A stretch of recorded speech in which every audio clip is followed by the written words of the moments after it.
Hello and welcome back to One for Paul, the show where I, the original non-pop culturist, get inducted into the world of pop culture by friends, comedians, and nemeses. Joining me today is my friend. This is the part where you introduce yourself. I know. No, I don't want to introduce myself. No, I'm scared, man. Oh, don't be scared. I don't bite, usually. Mostly. How you doing? Good sir. You're Daxren on the Twitter. On the Twitter. That's Twitter, what your stream is called, right? Yes. So let me introduce myself properly. My name is Dax or Daxren, and I have a Twitch where I stream a bunch of different things, variety, try and entertain beautiful people, and that's the kind of thing I do. Lots of little different things. And you had me watch a movie. Mm-hmm. I did. It was a movie that, for me, it was surprising that you hadn't seen, personally, because it's one of my favoritist films. That's right. Welcome to Kung Pao Chicken. Their story, it's a documentary about the invention of the now famous dish. Yeah, no, definitely. So I don't know how you'd like to start with this or anything like that. But it's an amazing tale. It's something. It's definitely a movie that I watched. It definitely was. So it's directed and done by the same guy, Steve Odekirk, that did the Ace Venturas, and worked closely with Jim Carrey with those. I don't know if you've seen many of the Aces. I saw two, and then I saw one. One I think is my favorite for me. It just edges it out just a little bit. But so the director for that, essentially, massive fan of like those old kung fu films and everything like that. You know, like the Drunken Master ones, with like Tiger Crane, and I can't remember exactly the film it's based off of. But that he takes himself, superimposes himself into the film in one of these old kung fu movies, dubs over the parts that should be it, and completely changes the tone, essentially. It is a weird effect, yeah. I mean, thinking about what I knew before watching the movie, I think I'd seen a movie poster of a dude holding gophers who were holding a piece of cloth, but like gopher chucks. Yeah, I guess makeshift gopher chucks. Yep. I think I saw that poster in around 2003 when this film came out, and I went, "That looks dumb. I will not see that." Yeah. No. Around the time it came out, I didn't manage to see it in the cinemas at the time. When it came out, I think I was still a bit too young then. Like I would have been in my teens, but I'm not sure what the age rating is on it. It must be like a 12, so yeah, it must have been around that. But I didn't see it in the cinema. I saw it a year or so later when it first came out on DVD. My friend picked it up at school and was like, "Oh man, have you seen this film?" I was like, "I kind of vaguely remember seeing the poster with the gophers and everything." It was like that. He's like, "Oh no, it's really good." And then he basically gave me the premise of it. And from the moment I watched it, I've been a fan ever since. I was like, "This is great for me." So what place do you think the film has in pop culture? Is this like a sleeper hit? Is this a cult classic? What are we talking here? For me personally, I'd say it's a place in like that for me, the classic films that are spoof movies, but when they were still decent, if you know what I mean. So obviously because of your lack of pop culture reference and everything like that, but it's of that pantheon for like, so the original Scary Movie like was one of, like, for me at the time, I found one of the best parodies of horror films until later on. Then this for me is like your take on your kung fu movies, and a spoof of that. I'm trying to rattle my brain, but there's a couple of us, but it's of that ilk where it's something that's been so popular for so long then gets spoofed to shit, essentially. So this is the Airplane of kung fu movies. Airplane, Naked Gun. Thank you, Paul. Yes, yeah, my mind's gone, but yeah. Also, Scary Movie was a spoof. Yeah, it was entirely a spoof of the scary movie genre at the time. I am so unfamiliar with horror. I think I saw that and I was like, "Oh, this is a horror movie." Okay, yeah, literally, because it references like it's totally based off the Scream movies. So that was like, it was really taking the piss out of them at the time, because they were like, I guess, the most popular horror films leading up to that. So, unless there's anything else to mention at the front about the history of the film or stuff that you want to talk about, then we'll start with the scene by scene. Let me just have a little bit. No. Essentially, yeah. I think we've done a pretty good breakdown of it. Man puts himself in an old kung fu movie, dubs over it, adds some CGI to make it even more ridiculous. Yeah, that sounds about right. So fade in to a notification informing us that an amount of this footage described as some is from a Chinese film called Hu Hui Shang Xing. So apologies to anybody who actually speaks it. Sorry, I'm trying so hard. It's Hu Hui Shang Xing. So I think I don't speak this language, but I'm trying. It means tiger and crane fist. Or when I Googled around for the translation to get the pinyin thing so I could pronounce it, it said tiger crane double. Okay. So I don't know. Sometimes translation is weird. Yeah. We'll get to just how much of this film is that film, but I think some is maybe understating it. A little, just a little bit, because that was the film I was trying to think of earlier. That is the original movie that they say in that is what it's based on. Like the scenes he's taken from that is from that original film, and like the actors where it hasn't got their face superimposed in it are the original actors from those films. But actually fade in now to a happy family living in a bamboo hut somewhere, presumably in China. They look like a lovely, happy family. Surely they're not about to suffer some sort of plot-defining tragedy. You think so, but I mean, it sets it up pretty much well for me. I mean, it's like the standard setup for any sort of a revenge movie, as it were. Oh no, it's some sort of plot-defining tragedy knocking at the door. This man is here to kill the baby, but he needs to see the inside of the mouth of the baby first. Yeah. Turns out this is a chosen one, and is also not that defenseless. Yeah, no, so in the opening of the scene, that's where you're meeting the baby and everything like that, and he wants to find the mark of the chosen one, essentially, and the mark of the chosen one, as we learn, apparently is in the mouth. Turns out. So this is Master Payne, and Master Payne fights the baby, but is not able to kill the baby because the baby knows kung fu for some reason. What did you think of this scene, this part? Because like the baby like springs to life, and that's when it kind of starts to morph from serious film intro into the ridiculous side. Oh, I don't think it needed to morph. I think that first part where the dude with the iron claw kills the man, walks in and goes, he makes Waluigi noises at the baby. Yeah, that's it. It's This man is Waluigi. Incarnate. He's even got like the slight mustache as well. It's not as grand, but he's still got one. It still adheres to the laws of physics because they couldn't afford the physics breaking machinery at the time. So Karen, what happens with this fight then? They start to fight. Well, first thing that happens as he starts to fight is the baby starts winning, and then the henchmen decide to run away because the chosen one is too powerful for them. So Master Payne therefore decides to kill his own henchmen, light the house on fire, and walk away dramatically. There's a I don't know if you'd like to just do the scene by scene, or how much you like to give away of the film that's involved. Oh, this is about it being a complete spoiler cast. This is a complete spoiler cast. Okay. Oh, sweet. We are literally going through scene by scene, describing everything that I think is relevant in the movie. Okay, so so after like you were saying, it transitions as we saw from the opening of him being Waluigi, and then the fight with the baby.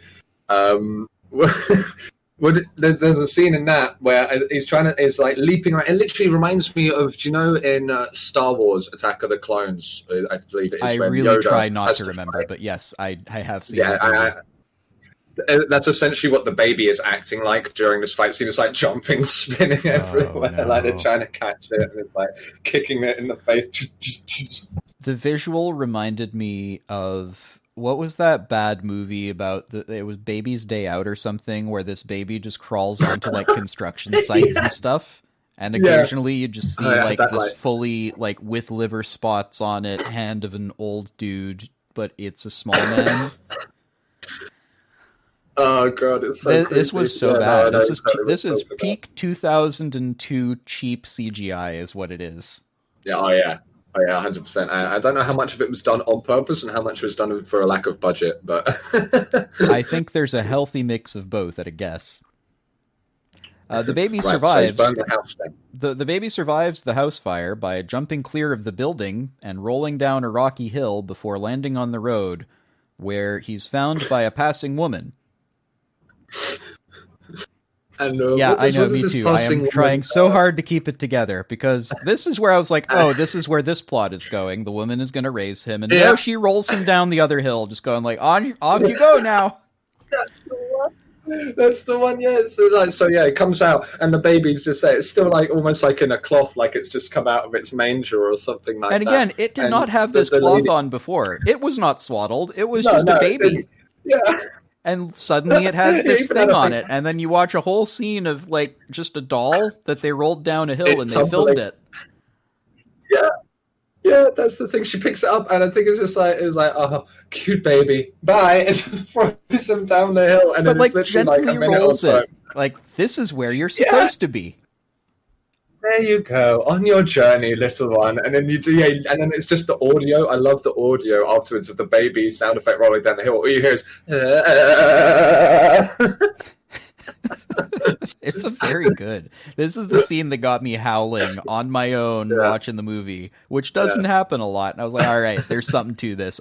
I will keep watching. Yeah. I'm so glad, because it's that opener where it's like, oh, are people going to get it? Or are they going to be like, what the roll is this? Roll title. And literally roll title. They roll the title as he's rolling down the hill. And at the end of when the title fades out to black or whatever, there's just a voice in the movie that says, shh, it's starting now. Started. Oh yeah, and then he starts when the credits are kind of coming in as well, and then it's like, he's in the movie. He's also in the movie. Yeah. Cut to scenic shots of presumably the Chinese countryside, which look an awful lot like the countryside outside of LA, but all right. As we're introduced to our protagonist. It's the baby, all grown up into a handsome Caucasian man somehow. Steve Odekirk.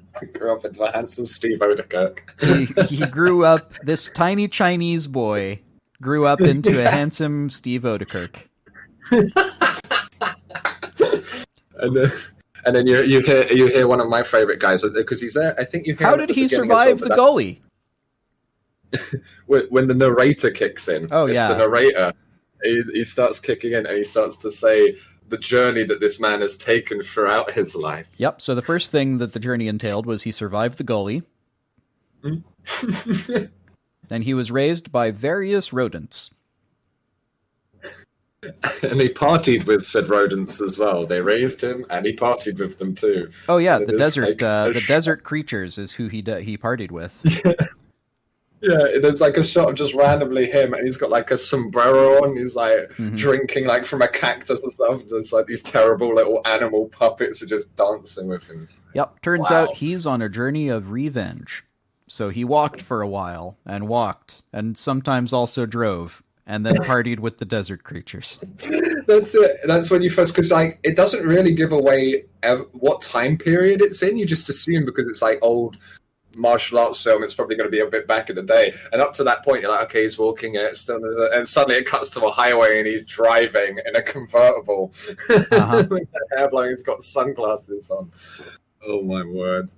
But you see, usually he's not walking or driving, because usually he is fighting, because people keep fighting him for some reason. Why is this reason? Like sure. Right now, for example, in this real dumb fight scene where he just like pops in and out of pipes like Mario. So yeah, this is probably one of my favorite fight scenes in the film, and it's the opening one. It's such a dumb. I love it so much. Yeah, it's so stupid. So you have him walking through the little town, the little village where he's trying to. I think he's trying to. We're not sure what he's looking for exactly at the moment. We haven't been told this part. No, he just walks. Yeah, he just walks. We're not sure where he is, and then this is when all the quote unquote bad guys, the enemies, pop out as they were, and like there's flying out. There's like ninjas coming out, people like that, and then there's this really massive guy with the sword, and that's when it cuts. The voiceover for him is just entire. Like it just the first time I heard it, it got me because it's got like this really effeminate female voice coming out, this massive dude. So he looks at him and it's intense music and just goes, "Your days are over, mister." That first time I heard that, I died. And then what happens in said fight scene, Paul? What happens? Well, one of the things that happens is he jumps down a hole and then pops out of another hole and then punches the man. And then he dives down into the hole again and shows up in a different place this time, and then punches a perfect cylindrical hole in his victim.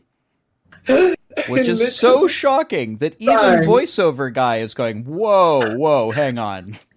Did you see that? He punched a hole in that. Yeah, it literally pops out, and then it's supposed to be like, I think an homage almost to like the Bruce Lee 1-inch punch thing, where he just quickly shoves his fist forward. And then, like, a perfect CGI circle of this man's stomach just, like, plops out behind him. And on rewatching this recently, I noticed that the little stomach plug jiggles a bit on the ground as well when it lands. Good.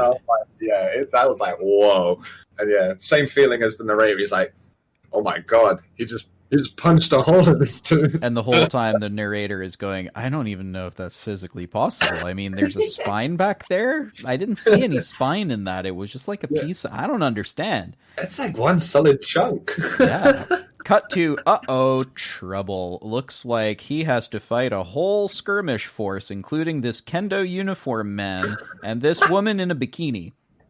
Yeah.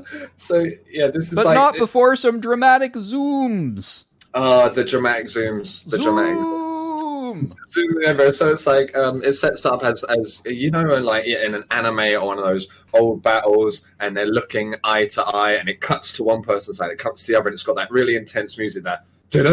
Oh yeah, it's got that. It's got all of that sound effect, singular, one sound effect, one sound effect over and over, and then it cuts, and it keeps cutting faster and faster between it. So it's like, and then before it even finishes the sound effect, it like loops over with the next sound effect cutting to an eye. Then randomly, the woman in the bikini, eye, and then the last shot is like I think of his nipple. It is just of his nipple for reasons that are probably clear to someone. Mate, it was a cheap laugh from me. I was like, what? Bearing in mind I was a teenager when I watched. I'm pretty sure this is aimed slightly more at a teenage audience. He's surrounded, but fortunately he knows the undefeatable gopher kung fu. This is where he needs nunchucks. So like he's looking. Oh no, he doesn't need the nunchucks just yet. First, we need to see that he has a face for a tongue for a face. This is where we find out what it is, the mark of the chosen one. What makes it so that all these people are after him. This is what's in his mouth, is the annoying orange. Yep. from the YouTube from years ago. Oh yeah, it essentially is. It's got the same face as the annoying orange. Well spotted. I hadn't connected those. And against these men with rice flails, he improvises some gopher chucks. Yeah,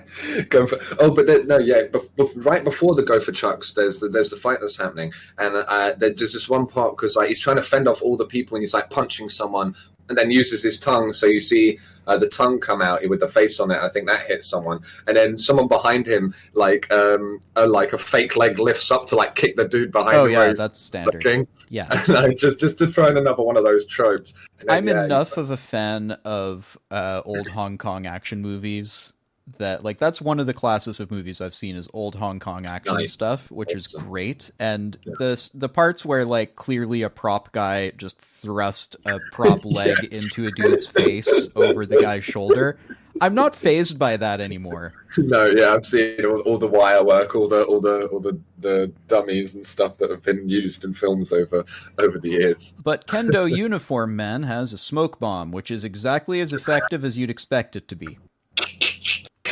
So he gets, it's like, so this is a thing. This is like the first time you kind of see it. The smoke bomb is like a pyramid, and the pyramid is like a running theme in this. That's like the symbol of the bad guys. I don't know what you're talking about. What's wrong with triangles? You know, there's nothing linked with triangles and pyramids and evil It's organizations or not like anything that like was that. the first shot of the evil guy. He had a triangle thing on his chest. Yeah, it's all the triangles. But yeah, this smoke bomb, he throws it down, and the smallest puff of smoke emerges. And I remember the first time I saw that, and his look of disappointment. I think I fell off the sofa laughing at that stage. He's like, gets it, and he's like, oh, he doesn't say anything. It's not like, oh, you'll never get me. And he just throws the bomb down. It's like, he just hangs his head in shame. Oh, it's getting to me. He does. And then I think he must escape because these screaming people are back up. But not for long, because our hero manages to pluck 10 eyes out of these 4 hapless men's heads. So, where did he get the other 2 eyes? Wait. So how many men were there? 4. He plucked, and he had one eye on each of his fingers. And the wrong way around, like from the back. Yeah, they're all just So he hasn't gouged them, and so they haven't got all the things hanging off the front. Yeah, you actually see the pupils and everything on his eyes. That cue, like almost a Dragon Ball-esque scream, because he's like, and it's like, ah. Oh yeah, he does the Super Saiyan scream long enough that he springs a leak.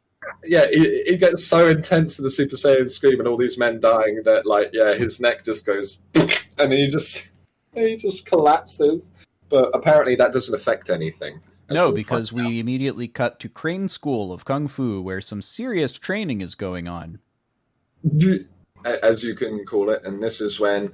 I'm not sure if it's in this scene. There's a couple of these. Yeah, it's because every time it usually cuts to the school, the people practicing in the background, there's like obviously, you know, the martial arts school, and they're practicing their kung fu or whatever it is. They're always chanting something slightly different. Yeah. You listen to it, and it's like it's never what you'd expect it to be. But I can't remember. I forget what this one is. I have a note on a later one. Yeah, I don't know if it's one of us is wearing something. That comes later. That's the later one. Yeah, see, that's the only one I can remember. I can't remember the original. That's because the rest of them aren't very good. Yeah, the joke here isn't what they say. It's they're chanting something other than counting to 10. Yeah, essentially. And then this is where we're introduced to one of the masters. First we see this one guy who's dressed slightly differently, and that one girl who is the one girl in the movie. Yeah, there's two women in the film. There is 2.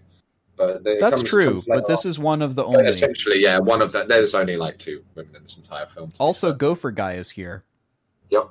So we have Gopher Guy, and the guy who's dressed slightly differently goes to one of the other pupils and says, "Who is he?" Followed by the obvious visual gag where the guy moves his mouth a lot for several seconds, and then the only voiceover is, "I don't know."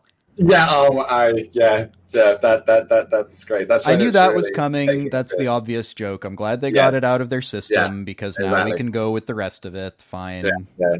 It's done. It's done now. It doesn't happen again. But yeah, that was like you had to. If you're going to do it about badly dubbed films and make a joke of it, you have at least one horrendously dubbed one. Oh, there is another one later, but I think it works well because it's not expected. Well, there's 2 with the dog, but we'll get to that. Inside the school, he meets Master Tang and informs us that he needs help and that he has traveled many miles. So he goes in. How many miles would you say he's traveled? Would you say? Was it 1,000 miles? 10 million miles. No, I would not say. All right. I like that right away Tang is being made out to be this slightly ridiculous old man. Yeah, totally ridiculous. He's like I think out of most films I've seen where there is a slightly insane old man that's supposed to be a leader, he is really up there. The things that come out of this guy's mouth throughout the course of the film, legendary. Unfortunately, Master Tang declines to help the Chosen One. Until the Chosen One says, "Master, I implore you to reconsider." Okay.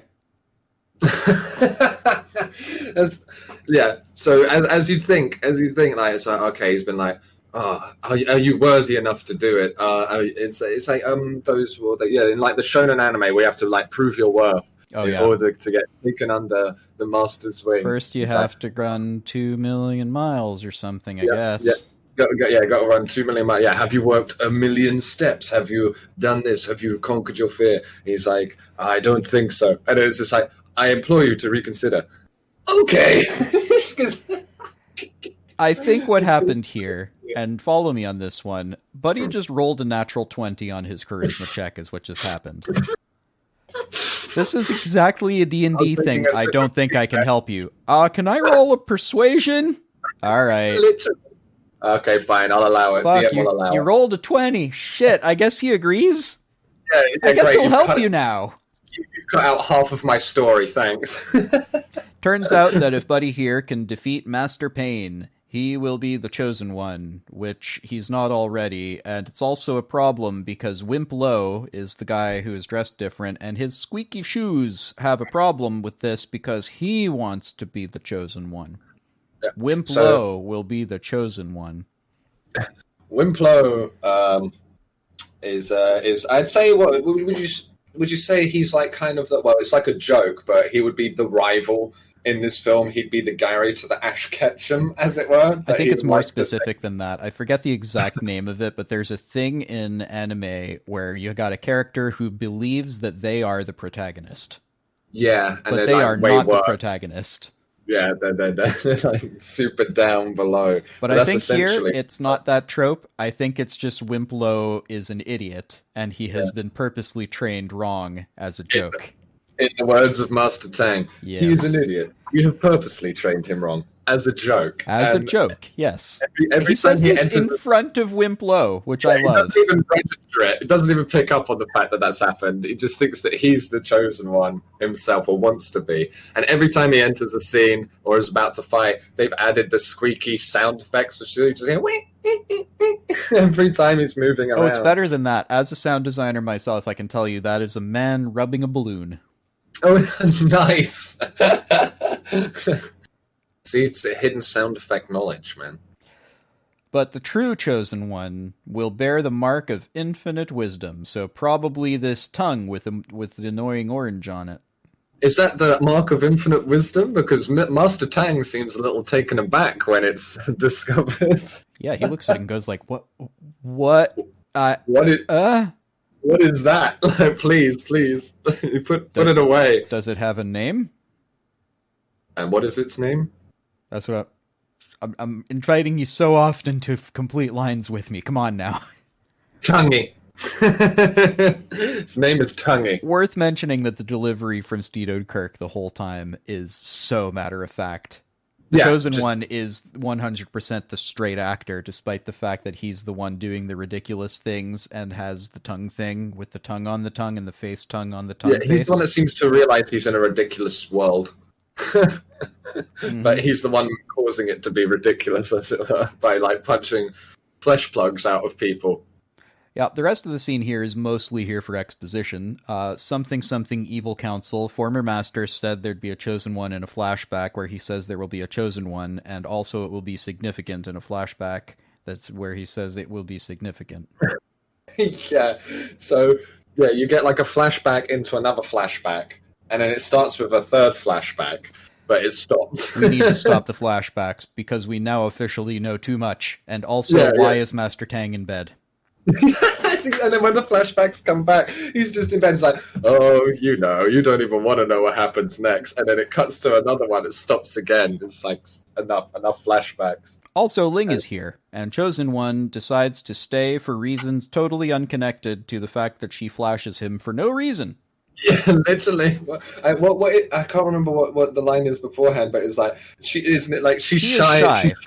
Yeah, she's shy, but that'll pass. And then she flashes him and goes, "See, I told you." And then just quickly comes back up again.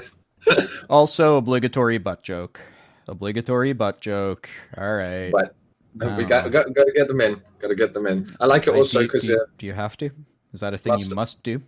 I must do myself personally. But no, out of that scene, the part of it that I like is Master Tang because he is obviously a bit of a dirty old man.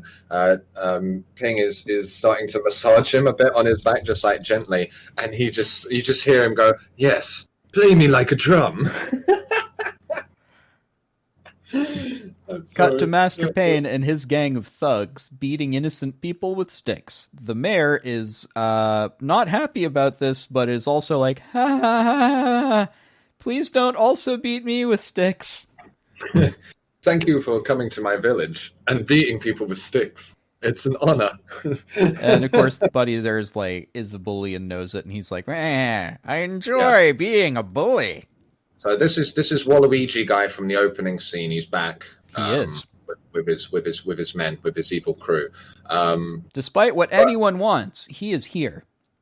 I don't know if you noticed this, but they used 2 different actors for that character. Did they? So so the master. So when they have to do like more of the stuff which isn't involved with the traditional film, that's when they use like a kind of a lookalike. So the part at the beginning with the dude fighting the baby is a different actor to this person that we now get introduced walking in. That I think is the original actor from the old film.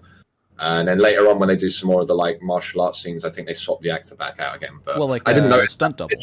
Yeah, pretty much. But I didn't notice it for years. But having watched it, it's like, their faces are almost totally different. But I didn't notice it for ages. Yeah, normally you don't put a close up of the stunt double's face, but in here they go all in.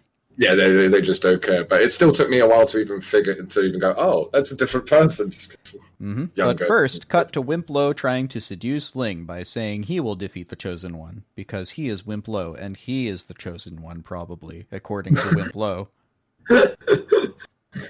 So is this where it cues up for Wimplo going to try and challenge our Chosen One? It cues it up, and then it's time for a training montage. And we see him do the board-breaking thing, except he just extends a finger and everything blows up around him, which is very anime.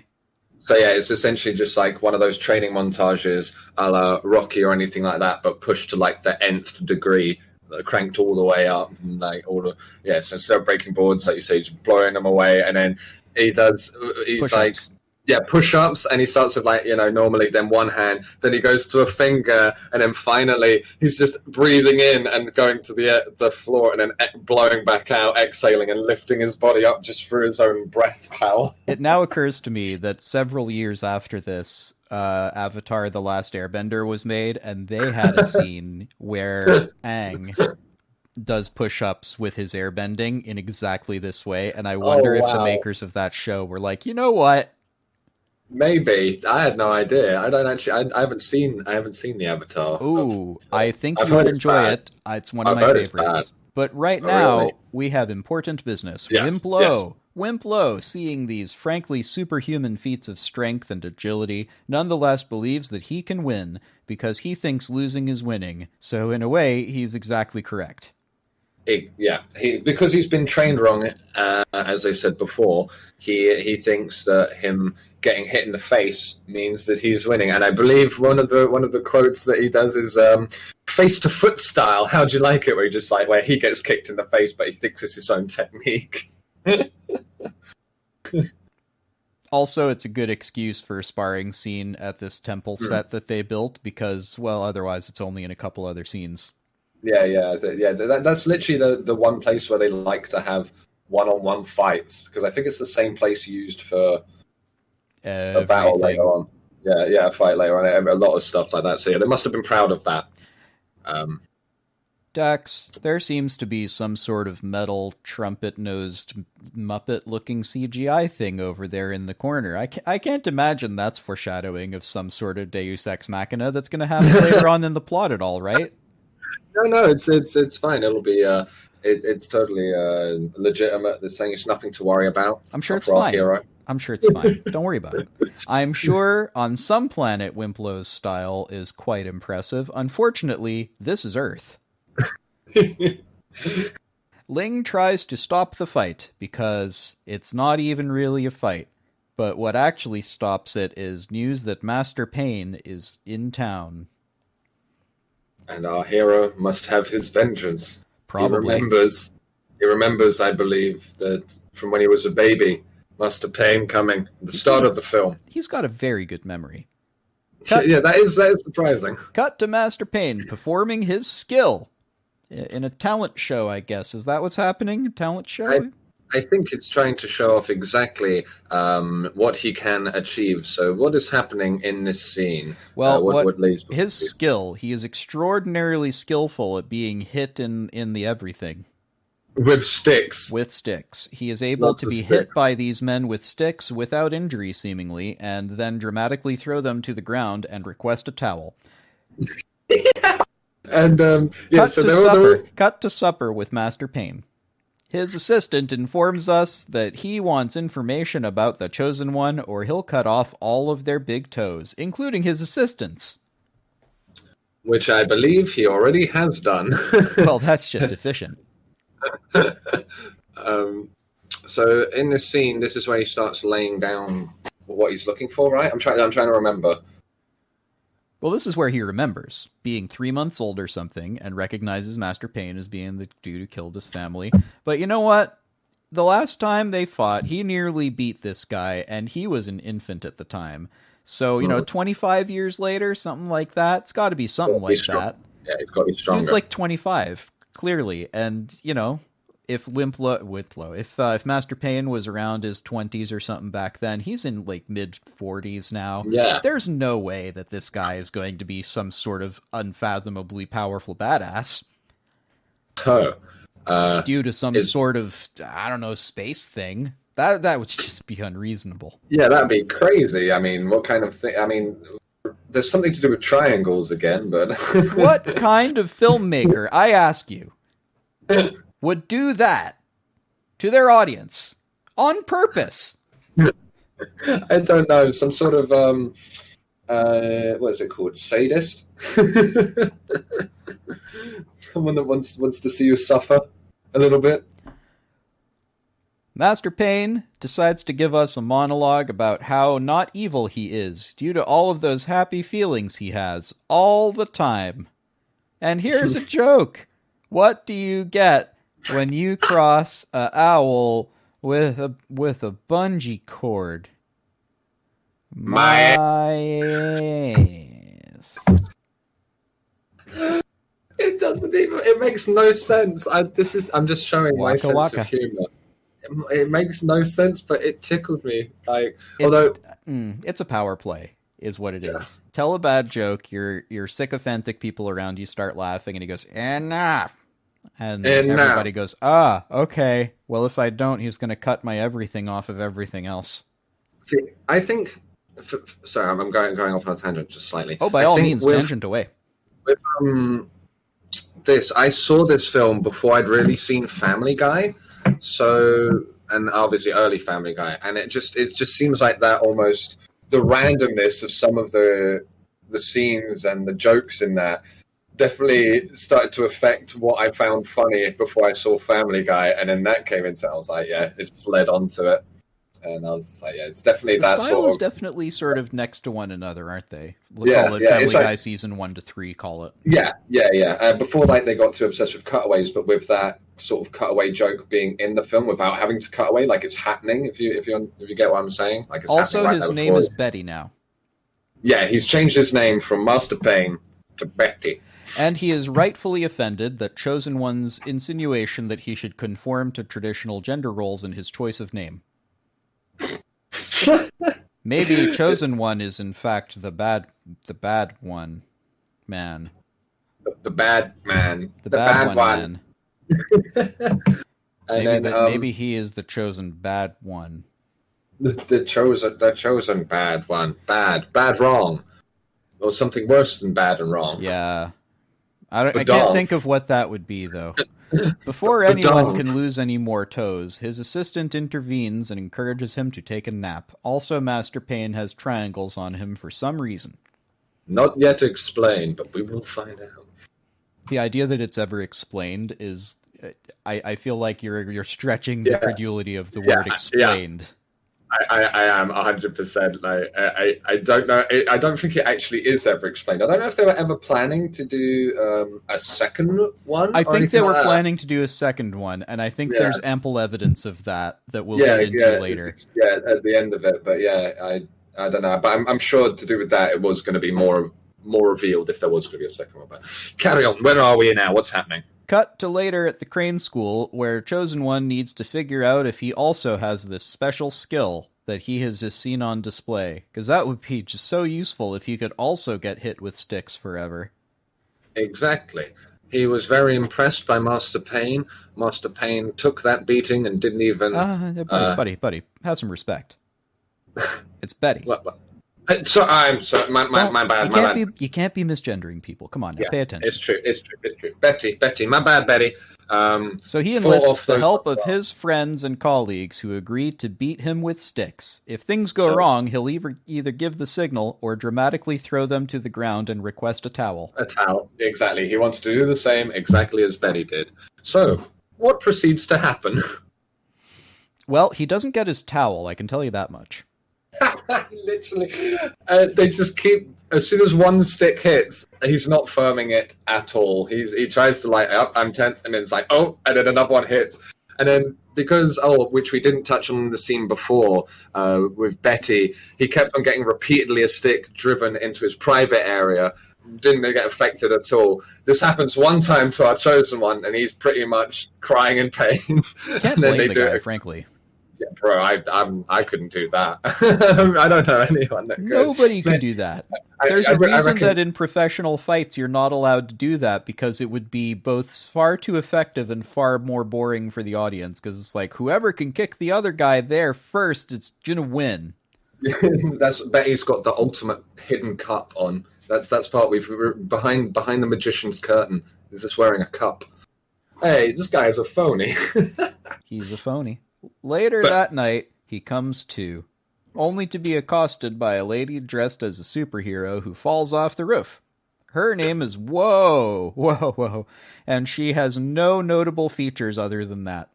Yes, of course. There is nothing as particularly that stands out about this one character. There's nothing that stands directly outwards from her body. It is noticeable. One single discernible. There's not one single thing that we could say about her.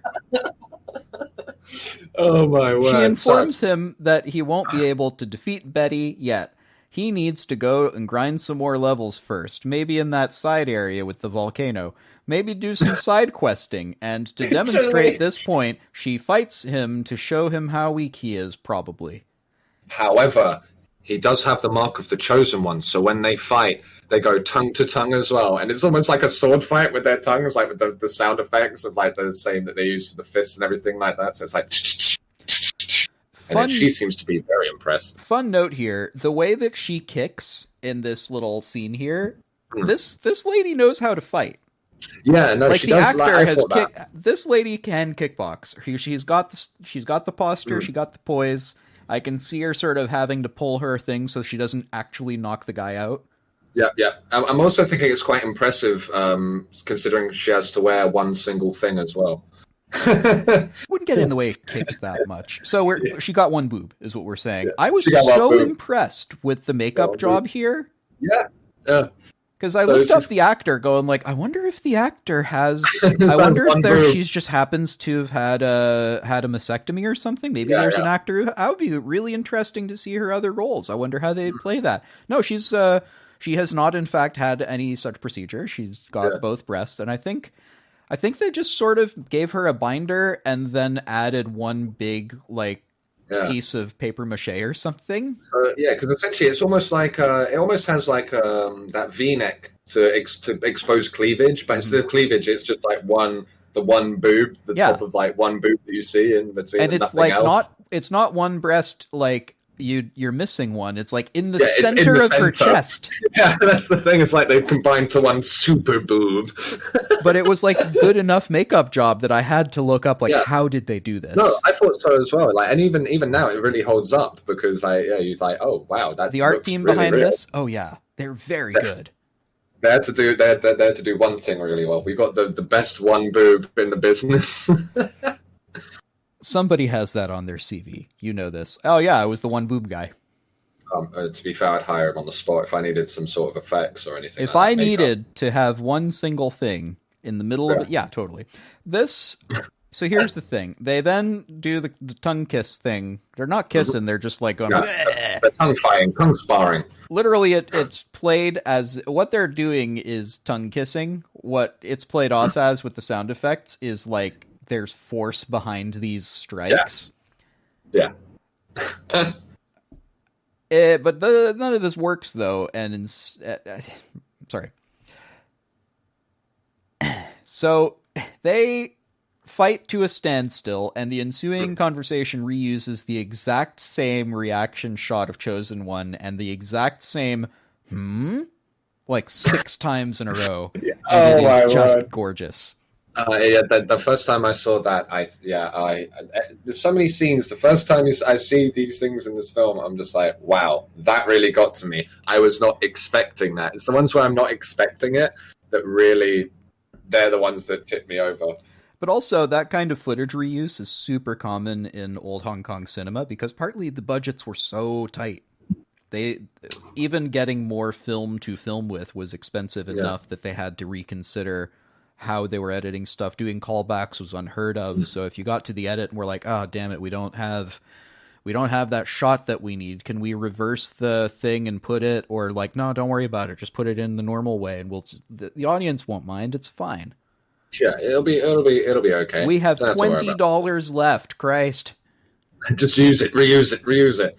And that happens again later to another effect as well. It happens constantly, actually, but they make it quite obvious a couple of times because this is where the joke happens. But the whole rest of the film, they're doing exactly the same thing.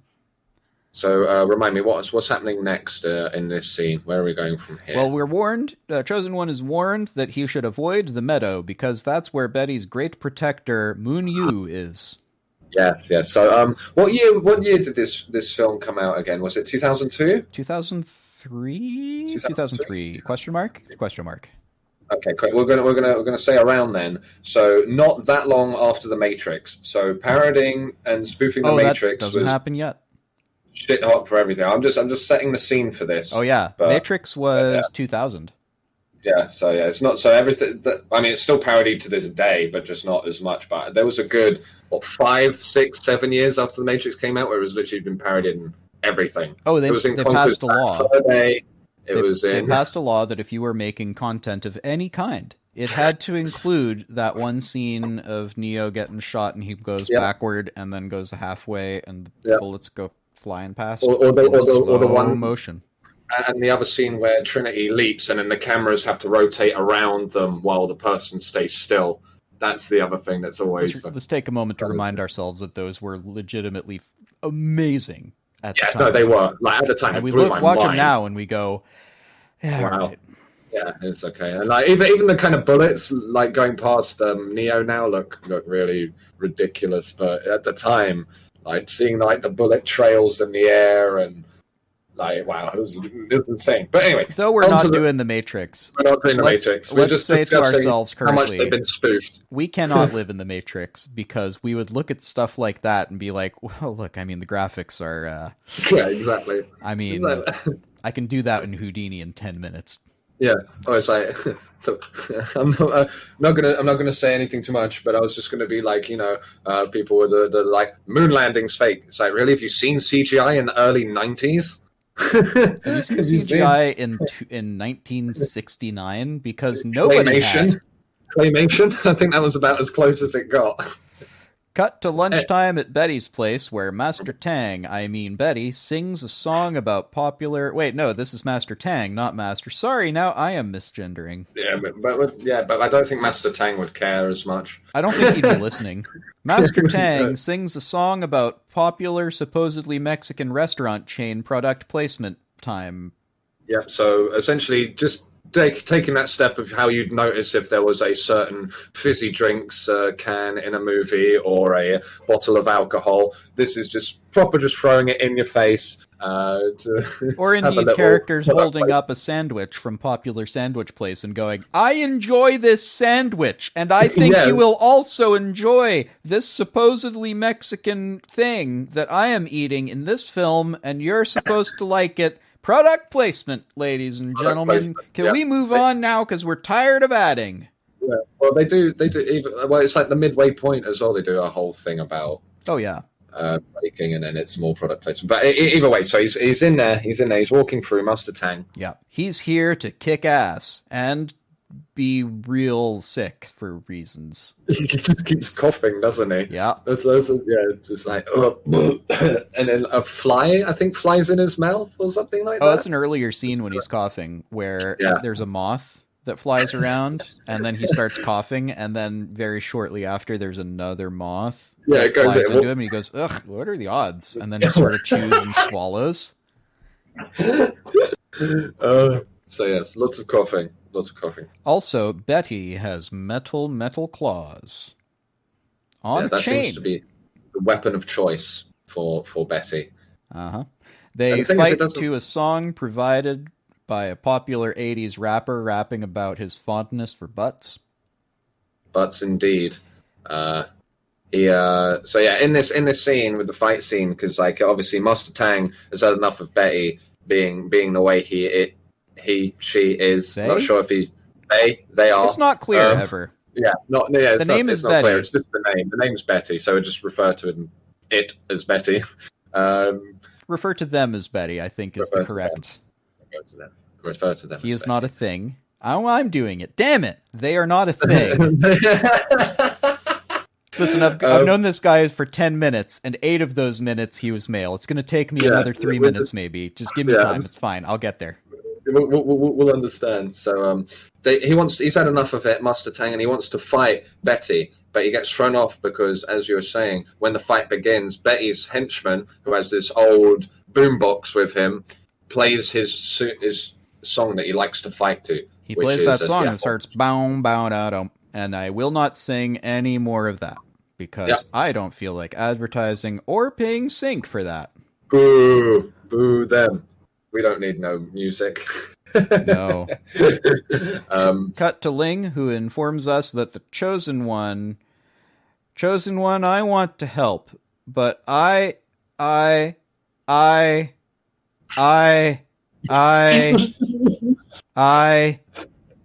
just can't. Wii U. Wii. That seems to be the new effect that has been brought in for Ping. For when she is upset. She seems really into this piece of hardware made by Nintendo, and I agree. The Wii U might not have sold as much as its predecessor, the Wii, but it was a solid platform that tried something new and innovative and acted as the precursor to the Nintendo Switch, which is among Nintendo's best hardware ever. Yes. I'm with her on this one. It was underrated and frankly great. See, I don't know about the Wii U myself, because all I know is that the battery life for the thing was terrible. They tried something new, and they had great games on it, and everybody who actually owned one enjoyed the heck out of it. I'm with Ling, the Wii U, Wii U, Wii U, Wii U, Wii U, Wii U. She informs us that Betty is well protected, and defeating him is impossible. Chosen One will never make it. Never make it. Ever make it. Never. Make it. You'll never make it. Never make it. You'll never make it. You don't see. You'll never make it. Make it. If you haven't caught on, she has a habit of repeating and crying, repeating, and repeat crying. Well, this one is even better than that, because I have noted exactly what she says, which is, Chosen One, you'll never make it. Never. Make it. Ever make it. Never. Make it. Never make it, you'll never make it, never. Don't you see, you can't make it. Good old Ling. Good old Ling. And in one of these more, I think, on the nose parts where they make fun of the old translations into English of Chinese films, Odekirk's face is screaming visually on the screen, but what he says is, I implore you to reconsider. Yeah, you'll never make it. I can't, because what is it? I can't teach you or something like that. I can't tell you where he is. Yeah, I can't tell you where he is. I know where he is, but I'm not telling you because you're going to die. Yeah, and then his hair's said.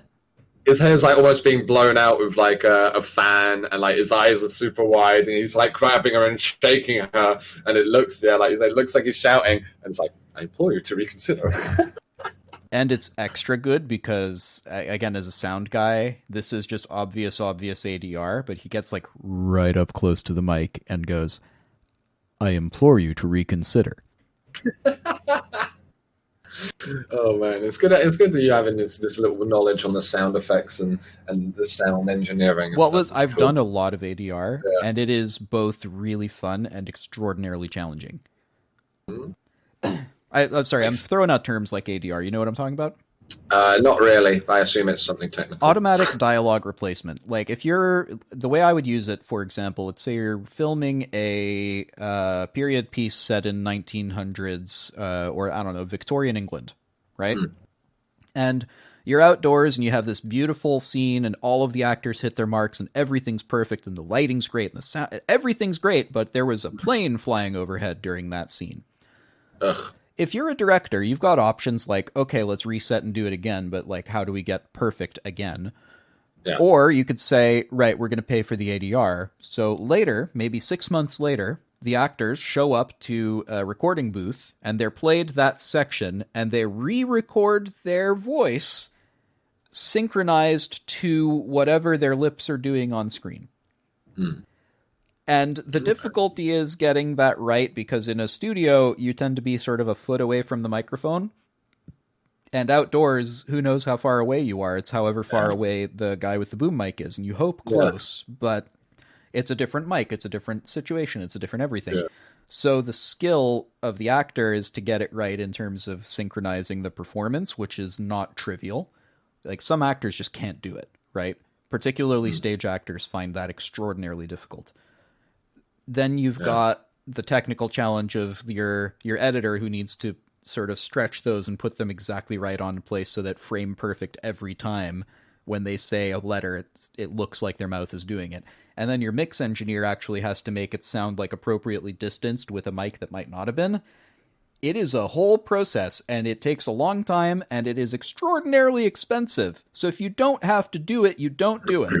Yeah, that's not what happened in the old Kung Fu movies. What they did is they were like, I don't know, English version? Sure. Send it to whoever is going to charge us the least. You'd get you'd hire some dude whose last name sounded vaguely Chinese, whose mother taught him Chinese from age 5 till age 8 and sort of still spoke some. And they would get him to translate it. And then they would get completely different actors to just say stuff around about the same length of time the shot lasted for. Oh, no. Which is how you got things like the guy is going to move his lips for 30 seconds before the voiceover says, yes, please, I would like some. Man. Damn it. Anyway, that's a lot of behind baseball, inside and over baseball. That was really interesting. I enjoyed that and took me on a journey there. Thank you. I appreciate it. So Betty has been implored to reconsider, and once again, our hero, the Chosen One, rolls a natural 20 on his charisma persuasion check. With the same answer. Okay. You can tell it's... I'm not sure if it's ever actually touched on this, if Ling is a relation to Master Tang. She's not. She is a relation to she's a relation to the friend of his from the thing before who was in the flashback who said it will be very significant. And because then they have similarities as well, because I think he also talks about the Wii U as well, but that's later on. I mean, I'm glad that I'm glad the platform's getting exposure, man. It's been a while. Yeah, exactly. It's good. I mean, and this was like years before. 10 years beforehand, if not more. They were ahead of their time. Turns out, Betty spends his time at the top of a waterfall swinging a chain. Swinging a chain. Just standing there. That's what he does. That's what he does. Yep, on his days off. But that's what I was going to say. I love how non-threatening his weapon kind of actually looks, because we've just said, like, like an iron claw or something like that, an iron hand. But it literally is just like, it looks like the most basic metal hand that isn't sharp or anything at all on a chain. And then if he hits you with it, it just kind of like attaches itself, and then you just go down. It's magic. It's magic, probably. Yeah, I don't know. Definitely. So Chosen One leaves to pursue Betty. On the way, there's a flying pyramid in the sky in the background, which is probably nothing. And no one notices it. I can't imagine that it's foreshadowing some sort of alien invasion. Maybe. I don't know. I mean, we'll have to find out. What kind of thing would that be? Flying pyramids? But before he can reach Betty, he must cut through the meadow where this Betty's guardian. Betty's guardian. Describe Betty's guardian, please. A fierce and intimidating specimen of a bovine variety. It is a huge, massive cow. And to be fair, the CGI on the cow, it doesn't look too bad. For 2003, I'm going to say that's pretty dang good. Yeah. So it's just a cow in the meadow, and you're not really sure that it is a defender because it's just acting like a cow until our Chosen One approaches. Yep, and then it shows off its cow-style kung fu. Yep, gets up on its back legs and gets ready to flex. Another great like a cow scene. does. Mm-hmm. So what happens in this fight scene? Well, I don't know. Is this the scene people like? Because I'm going to shit on the scene people like. Because I'm like, I don't. All right, it's a cow. You haven't really done cow. You haven't sort of made explicit the joke about like he fights with gopher style and he fights because all of the styles, the traditional ones, are like crane style and tiger style. Yeah. And across the board, the thing they have in common is these are animals that are able to fight and kill real well. And people looked at that and were like, I wonder if I could do something similar with my human body and that'll work. And some of it did. And they used it to some effect. But it is a little bit ridiculous when you do have those old films that are like, my crane style will defeat your frog style. As the crane defeats the frog. And you go, all right, listen. I'm a poison frog. I love those stories, but yeah, exactly. And the twist will be like, I have learned the forbidden poison frog technique. Yeah, exactly. And the crane guy's like, I don't know how to defeat this technique. I don't, and and everybody who knows fighting is like, have you considered punching? The gun. Have you considered punching maybe? Because if you punch him, I assure you. Yeah. But that's what they were doing in the film, because Buddy here has gopher style or rodent style, where he's like he was raised by various rodents and learned their kung fu. Like that's where they're going, and this is cow style, and it's a takedown of like let's make some ridiculous animal styles. Yeah. See, I don't know if they were going for that with this one, particularly with this, because I think, like I was saying earlier, I think this was only put in for a Matrix reference. Yeah. So why is it a cow?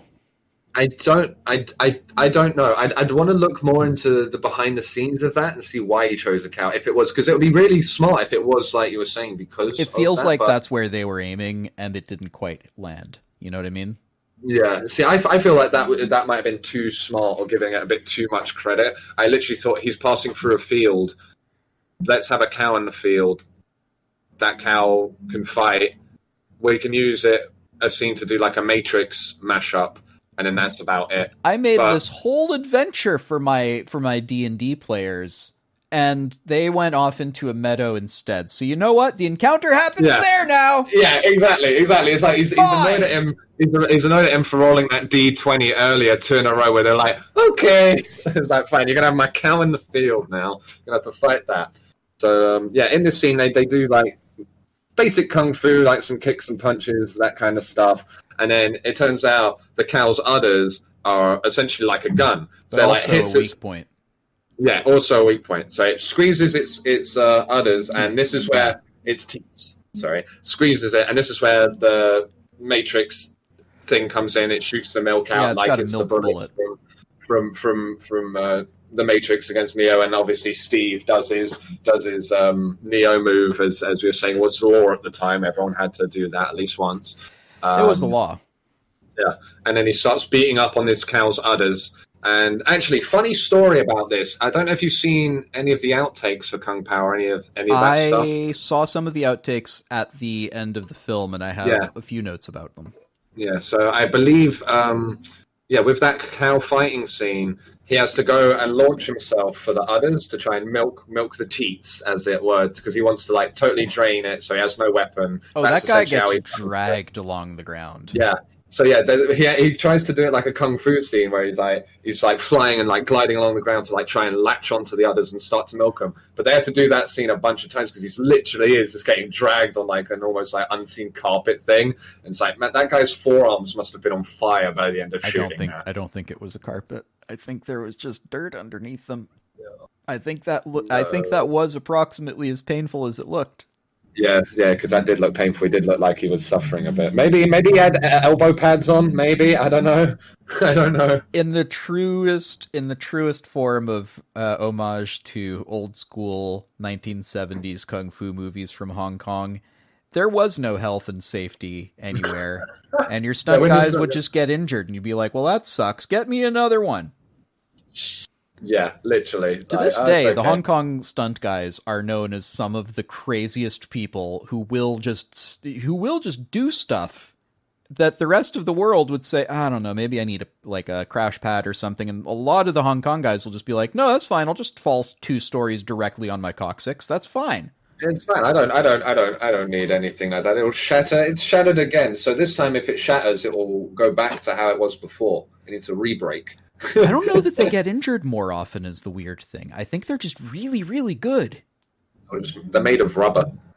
Some of them clearly are. They're such impressive people. And if it ever sounds like I'm saying, hey, these stunt people, I don't know, they should have made the stunt better. I am in awe of the craft of this thing. Actually, and the bravery it takes, even with all of the stuff that you put in place to keep things safe. You're still doing stuff like launching yourself 6 stories down onto a pad.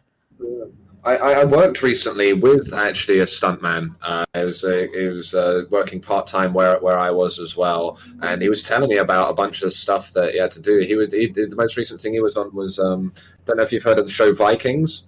I've heard of it but not seen it. Yeah, I'm the same. I haven't seen a lot, but he was telling me about the amount of weapon training they have to do and being lit on fire and that kind of stuff. And it's like, wow, so much respect to anyone doing that. That's intense. Yeah, man. Lit on fire is something I'd like to do because they put you in a suit and everything. And they're like, okay, for the next 20 seconds or so, don't breathe in because if you do, then you will actually catch fire. Yeah, and you might burn the insides of your lungs a little bit. Oh, there's no might about it. You just will. Right. Anyway, here's the thing. I think this might be a good place to say thank you for listening to part 1. Join us next week for part 2, where I guess he's still at the top of a waterfall, and we don't know whether the Chosen One's going to survive this fight with the cow. We're going to have to find out next time. Does the main character live through the second act of the story? Probably, but listen anyway. Thank you for joining us on part 1 of Kung Pao, a One for Paul. Dax, if people want to find your stuff, where do they find you? Thank you very much, good sir. I am just on www.twitch.tv /Daxren.